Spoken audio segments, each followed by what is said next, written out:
Assalamualaikum warahmatullahi wabarakatuh. Salam Om Swastiastu, Namo Buddhaya, salam kebajikan untuk kita semua. Salam sehat tentunya. Berdirinya saya di sini, saya akan membawakan presentasi tentang air intake dan exhaust system. Yang mana dosen pengajar kali ini yaitu Bapak Darmasca STMT. Sebelumnya perkenalkan, nama saya Angga Pramujari Dingalo dengan NIM B030321 kelas 3B Adrat. Oke, di sini topik yang akan saya bawakan ialah air intake dan exhaust system. Air intake dan exhaust system adalah suatu sistem yang ada di sebuah engine yang berfungsi sebagai sistem pemasukan udara. Pemasukan udara harus menyediakan udara bersih yang cukup untuk pembakaran. Oleh karena itu, rancangan sistem pemasukan udara harus memadai untuk mencegah kebocoran ke dalam sistem dan meminimalkan hambatan. Maksudnya adalah di dalam sebuah engine tentunya harus ada udara yang masuk agar terjadinya pembakaran yang sempurna.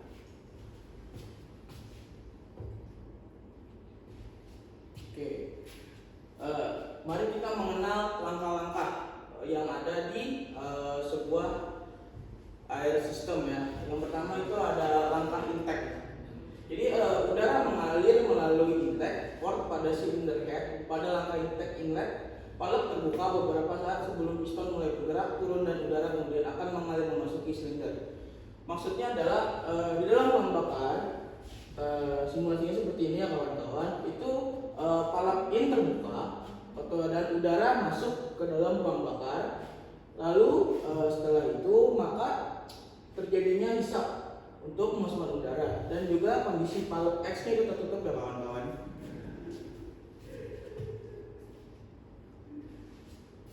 Lanjut yaitu langkah kompresi.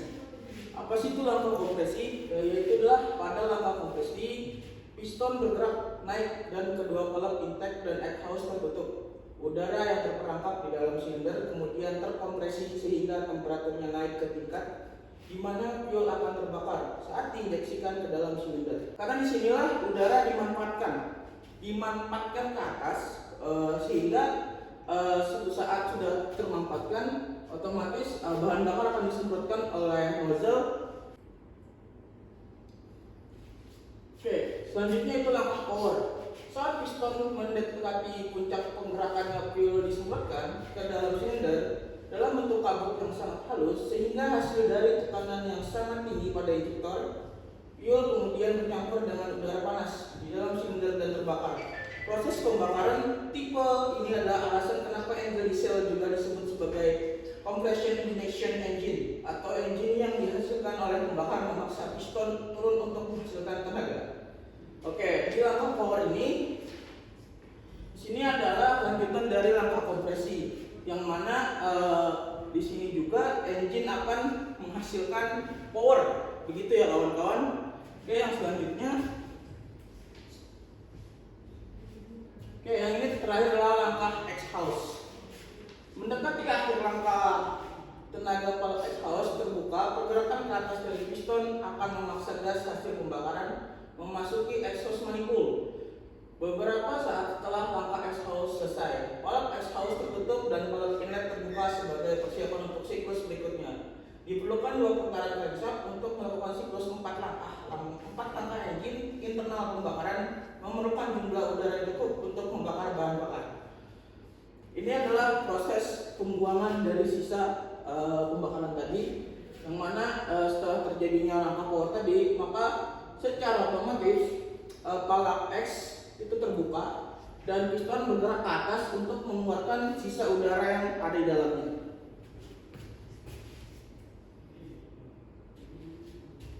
Oke, di sini kita mengenal tipe air intake dan exhaust system. Yang pertama itu ada naturally aspirated, yang kedua ada turbocharger, yang ketiga adalah turbocharger dan aftercooler. Apa saja yang ketiga ini? Kita lanjut lagi ya kawan-kawan. Oke, yang pertama itu adalah naturally aspirated. Sistem pemasukan udara yang tidak memiliki turbocharger atau aftercooler dikenal sebagai sistem naturally aspirated atau NA. Sistem ini jarang digunakan pada engine diesel. Sekarang sistem ini hanya bergantung pada gerak piston, menciptakan area tekanan rendah dan menghisap udara melalui sistem pembusung udara. Contohnya pengaplikasian ini adalah di forklift yang ada di workshop tentunya kawan-kawan. Oke, lanjut. Yang kedua itu adalah turbocharger. Sistem ini dikenal sebagai sistem turbocharger. Gas exhaust menggerakkan sebuah turbocharger yang mengalirkan udara masuk ke dalam engine. Ini contohnya ada di engine kita, itu di engine workshop ya kawan-kawan. Oke, lanjut. Oke, yang ketiga yaitu turbocharger dan aftercooler. Pada yang dikatakan sekarang ini, sistem ini adalah yang paling umum. Sistem ini juga dikenal sebagai sistem TA yang memiliki turbocharger dan aftercooler. Sistem ini dapat menggunakan beberapa jenis aftercooler yang berbeda seperti JOAC, ATTAC, dan SCAC. Nah, untuk pengaplikasiannya itu ada di engine kita yaitu C13 yang ada di box. Tentunya itu bentuknya genset ya kawan-kawan.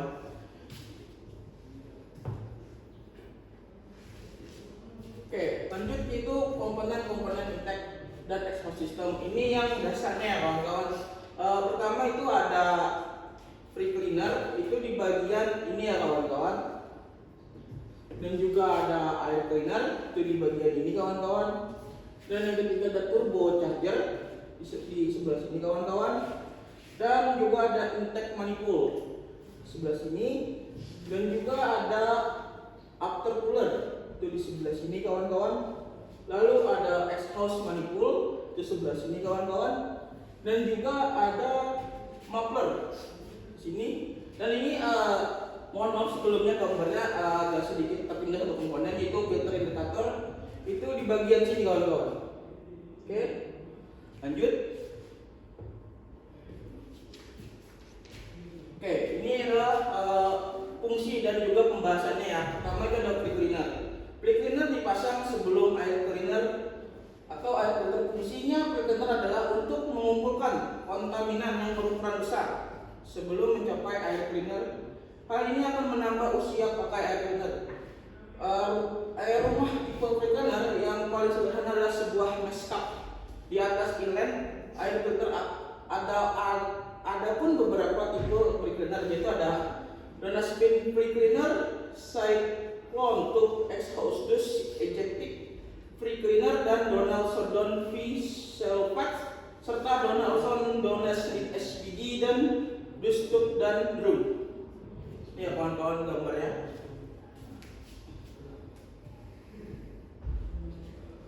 Lanjut yang kedua yaitu air cleaner. Air cleaner elemen kering adalah tipe paling umum dari air cleaner yang digunakan pada engine Caterpillar.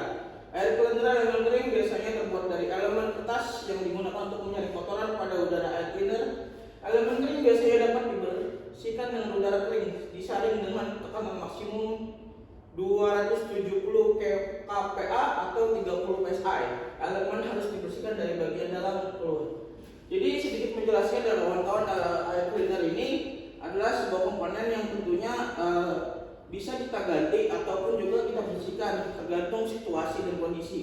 Jika memungkinkan, masih memungkinkan, itu cukup dibersihkan saja dengan tekanan 30 psi tadi untuk memperlancar sirkulasi udara. Tentunya seperti itu ya kawan-kawan. Oke, lanjut. Oke, yang ketiga adalah komponen turbocharger. Turbocharger adalah komponen yang berputar dengan bebas atau free spinning dan sering berputar lebih cepat dari 80.000 rpm. Pada rpm puncak, kecepatan pada permukaan bearing diurnal dapat lebih besar dari 30 meter atau 100 kaki per detik. Dan energi yang tersimpan di dalam komponen-komponen yang berputar dapat menyamai horsepower engine. Kondisi menuntut keseimbangan yang mendekati sempurna dan kesejajaran dari semua bagian yang bergerak, sebagaimana pengoperasian yang tepat dan pemeliharaan lingkungan. Jadi di sistem turbocharger ini dialah yang mengatur nih darinya udara masuk. Jadi maksudnya adalah di sebuah free cleaner atau air system itu, jika udara keluar dari sistem pembakaran, otomatis turbo berputar untuk menghisap ke dalam udara akan disedotkan ke ruang bakar. Seperti itu kawan-kawan. Oke, lanjut nih. Intake manifold. Oke, ini sering ya kita temui tentunya apabila kita sedang melihat engine yang sudah di stand di bawah ataupun engine yang masih ada di dalam sebuah unit ya. Nah, jadi fungsi intake manifold yang pertama adalah menjadi saluran udara ke mesin. Udara yang masuknya dari luar akan bisa masuk ke dalam silinder mesin tentunya melalui beberapa bagian. Dari saringan udara, throttle, bodi, manifold, lalu masuk ke silinder mesin melalui kepala. Jadi ini bisa dibilang sebagai tempat salurannya nih kawan-kawan, atau jalurnya lah untuk menuju ke bagian berikutnya. Oke, lanjutnya kawan-kawan. Oke, yang ini adalah aftercooler. Apa sih aftercooler itu? Aftercooler digunakan untuk mendinginkan udara masuk engine sehingga density udara yang tersedia meningkat. Semakin dingin udara, semakin padat udara, dan beberapa pabrik pembuat engine menyebutnya aftercooler sebagai intercooler. Nah, sedikit menjelaskan ya kawan-kawan. Jadi aftercooler ini fungsinya itu adalah mendinginkan udara. Jadi saat udara itu bisa dibilang masih ada hawa panas, saat ada aftercooler itu akan mempengaruhi juga dengan kinerja engine. Seperti contohnya nih, kalau udara itu sudah mantap, sudah bagus, maka pembakaran engine itu akan lebih sempurna kawan-kawan.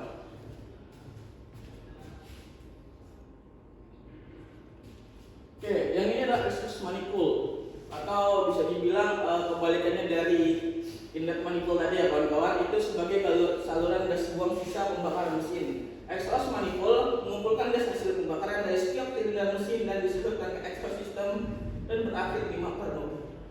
Jadi di sini adalah saluran penyambung untuk saluran pembuang udara yang tentunya kawan-kawan. Oke, lanjut. Ini adalah exhaust tank, yaitu adalah melakukan gas buang akan menjauh dari evaporator, gas buang masuk ke atmosfer melalui stak tadi.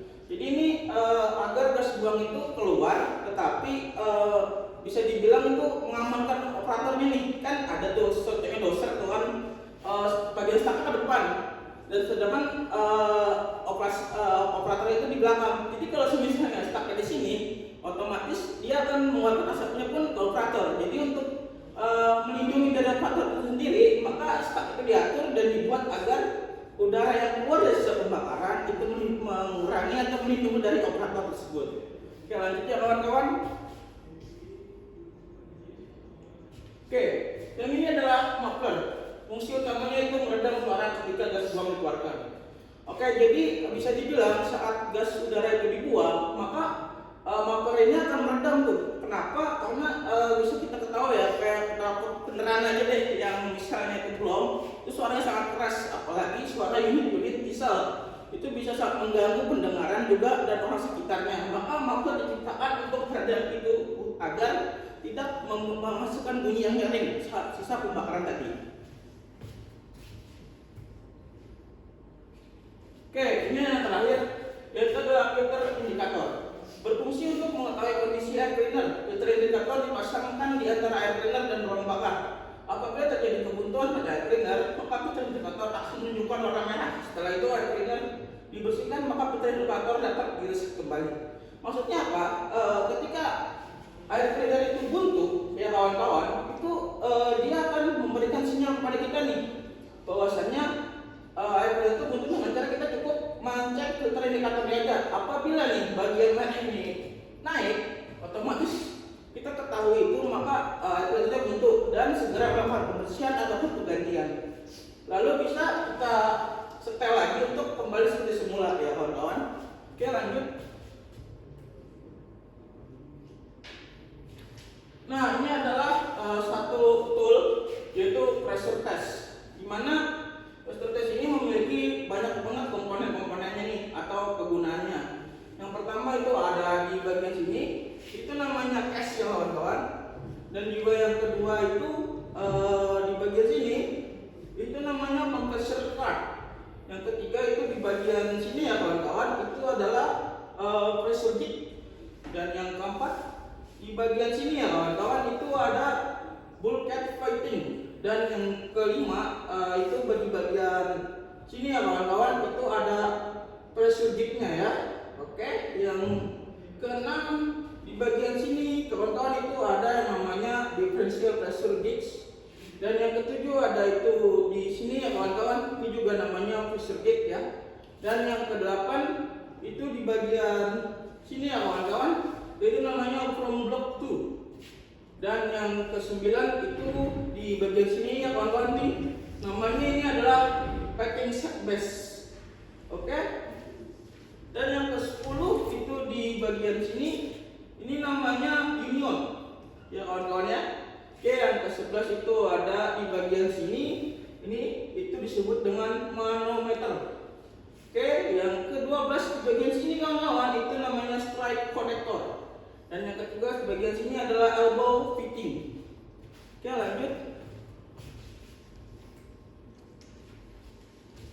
Nah, fungsi dari engine pressure group tersebut ialah engine pressure group dapat digunakan untuk memeriksa performa engine diesel maupun engine natural gas, dan untuk melakukan penyetelan performa untuk engine natural gas mengacu ke servis manual dari engine yang sedang diservis untuk spesifikasi operasi yang dibutuhkan. Maksudnya apa? Secara singkat, tool ini dibuat untuk mencek tuh dari sistem matisan dan exhaust itu sendiri, apakah sudah sesuai dengan spesifikasi atau belum. Jikalau belum, maka akan disetel oleh alat ini, dan tentunya ini memerlukan skill ya kawan-kawan. Nggak sembarangan orang bisa menggunakan yang namanya tool engine pressure group.